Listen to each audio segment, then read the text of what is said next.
নমস্কার, welcome to my YouTube channel. So আজকের ভিডিওতে আমি আপনাদের সঙ্গে শেয়ার করব কুকুর কলকাতা থেকে বাড়ি যাওয়া এবং বাড়ি থেকে কলকাতা আসার ভিডিও, এবং দুদিন হলিডেতে কুকুর কী করেছে বাড়িতে সেই ভিডিও আপনাদের সঙ্গে শেয়ার করব।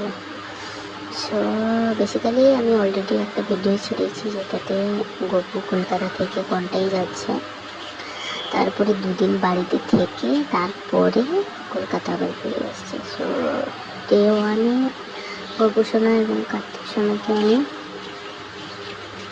সকালে তুলে স্নান টান করিয়ে দিয়ে জামাটা আমি চেঞ্জ করিয়ে দিয়েছি এবং ফুল গপু সোনা এবং কার্তিক সোনাকে দিয়ে দিয়েছি। তারপরে ভোগ দিয়েছি, দুজনকে খাইয়ে দিয়ে জল খাইয়ে দিয়েছি। আর গপু সোনার উপরে একটু ফুলের বৃষ্টি করবো যাতে গপু সোনার একটু ভালো লাগে। বিকেলের দিকে গপু সোনাকে নিয়ে একটু ছাদে বেড়িয়ে করলাম, আর একটা দোলনাতে গপু সোনাকে বসালাম। তারপরে গপু সোনাকে নিয়ে পুকুরের মাছ যেগুলো ছিল ওগুলো দেখলাম। আপনারা নিজেরাও দেখতে পাচ্ছেন মাছগুলো। তো এত বড় বড় মাছ থাকে পুকুরে, ঠিক আছে। এখানেও আপনারা দেখতে পাচ্ছেন, আরেকটাও পুকুরে আপনারা দেখতে পাবেন। এই যে গপু সোনাটা খুব ভালো লাগছিল মাছগুলো দেখতে। এবার হাতে আর কি গপুর হাতে খাইয়ে দিয়ে সন্ধ্যা দিয়ে গপু সোনাকে ঘুম পাড়িয়ে দিল। সো ডে টুতে বাড়ির গাছের সেগুলো ফুলগুলো ছিল ওগুলো সব তুলে নেব। আর আজকে ভাবলাম একটু কিছু স্পেশাল করতে চাই, কালকে তো অলরেডি চলে যেতেই হবে। সো ফুল দিয়ে একটু ড্রেস বানালাম গপুর জন্য, হোয়াইট কালারের, যেটা গপুর খুব ভালো লেগেছে কারণ ড্রেসটা খুলেও যায়নি। সো বেসিক্যালি এখানে দেখতে পাচ্ছেন ড্রেসটা লোকে বানিয়ে নিয়েছি। তারপরে গপুর ঘুম থেকে তুলে দিয়ে স্নান করাচ্ছি। স্নান করানোর পরে গপুকে আমার বানানো সেই ফুলের সাদা ড্রেসটা পরাবো। সো এরপরে আপনারা দেখতে পাচ্ছেন গপুকে অলরেডি ফুলের টপটা পরিয়ে দিয়েছি, তারপরে জামাটা পরাবো। এই যে গপুকে সুন্দর লাগছে না? সো হোয়াইট কালার ড্রেসটা সত্যি খুব সুন্দর লাগছে। আমি ওকে ফুলের পাউলিটাও বানিয়েছি গোলাপ ফুলের তলার ফুল দিয়ে। তারপরে ভোগ দেবো এবং আপনারা দেখতে পাচ্ছেন আমার গপু সোনাকে কার্তিক সোনাকে ভোগ খাইয়ে নিচ্ছি নিজের হাতে করে। তারপরে একটু করে জল খাইয়ে দিব। তারপরে আর কি গপুকে সাজিয়েছি, বাড়িতে একটু তো ভিডিও বানাতেই হবে। গপুকে নিয়ে ছাদে চলে গেলাম, সেখানে গপুকে নিয়ে একটু আমি ভিডিও বানালাম এবং বাইরের দৃশ্যগুলোও গপুকে দেখালাম।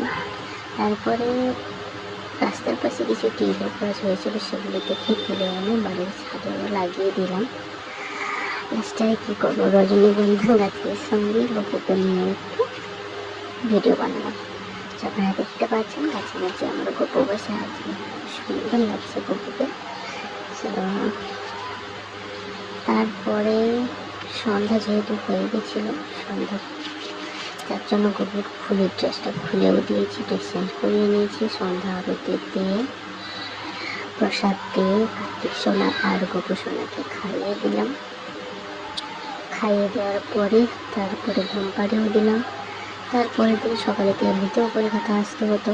সো এখানে দেখতে পাচ্ছেন গপুকে সকাল সকাল তুলে ক্যারি বক্সের মধ্যে নিয়ে বাইকে করে আসছি। তারপরে গপু সোনা আমার পাশে বসে বাইরের দৃশ্যও দেখছে। সকাল সকাল তুলে নিয়েছি। গপু খুব ঘুমও পাচ্ছিল কারণ আমি যখন হাতে বসিয়েছিলাম তো গপু বারবার করে ঢুলে পড়ছিল।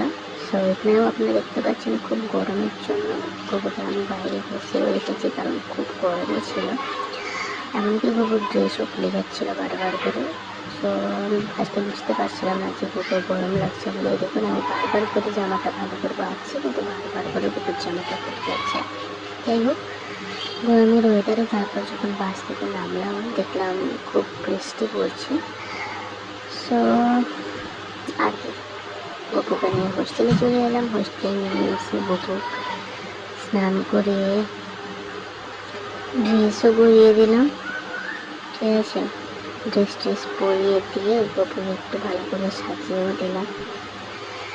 তারপরে গপুকে ফুল দিলাম। ফুল দেওয়ার পরে গপুকে একটু ভোগ দেব, লাড্ডু।